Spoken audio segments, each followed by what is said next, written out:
Hi friends, ఈరోజు మనము తిరుచెందూరులో ఉండే మురుగురు గుడి గురించి చూస్తాం రండి. తిరుచెందూర్ మురుగన్, బాలమురుగన్ చూడండి ఎంత అందంగా ఉన్నాడు అబ్బాయి. ఈ తిరుచెందూర్ మురుగన్ ఆరుపడల్లో ఇదొక గుడి అన్నమాట. సుబ్రహ్మణ్య స్వామికి నిలయమైంది. సముద్రం పక్కన ఉండే గుడి అన్నమాట. సముద్రంలోకి వెళ్ళి స్నానం చేసి మళ్ళీ మంచినీళ్ళ దగ్గరికి వెళ్ళి స్నానం చేసి బట్టలు మార్చుకొని దర్శనానికి వెళ్ళాలన్నమాట. చూడండి సముద్రం ఎంత అందంగా ఉందో. జనాలంతా సముద్ర స్నానాలు గావించి బయలుదేరతారన్నమాట. తిరుచెందూర్ మురుగన్ గుడి. ఈ గుడిలో సముద్రము మూడు పక్కల ఉంటుందన్నమాట. గుడి మధ్యలో ఉంటుంది. మనకు చూడ్డానికి మూడు పక్కల చూసినంత దూరము సముద్రమే ఉన్నట్టు కనిపిస్తుంది. సముద్రానికి దగ్గరలో గుడి ఉంటుంది అన్నమాట. ఈ గుడిని సందర్శిస్తే జనాలకి మంచి జరుగుతుందని ఒక నమ్మకం ఉందన్నమాట.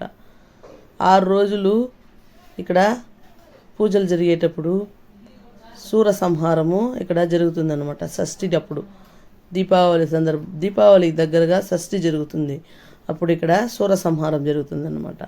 తైపూసం దగ్గరగా వచ్చింది కాబట్టి జనాలు ఇక్కడ సుబ్రహ్మణ్య స్వామికి మాలలు వేసుకొని కావెళ్ళు తీసుకుని భక్తులు వాళ్ళకు తోచిన విధంగా గుడికి బయలుదేరి వస్తారన్నమాట. అందరు అయ్యప్ప స్వాములు కావడులంతా ఇక్కడ ఎత్తుతారన్నమాట.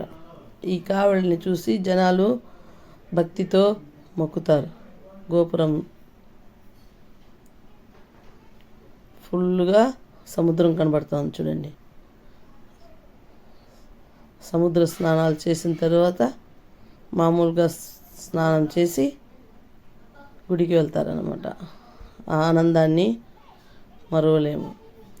చాలా మంచిగా ఉంటుంది. అన్నదానం కూడా జరుగుతుంది ఇక్కడ, కానీ ఫుల్ రష్గా ఉంటారు. స్థానికులు, టూరిస్టులు అందరూ వస్తూ ఉంటారు అన్నమాట.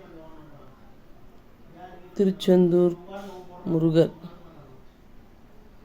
చూడండి. ఇక్కడ ఉప్పు ఎలా తయారు చేయడం అనేది చేనులలో ఉప్పు తయారు చేస్తూ ఉంటారు అన్నమాట.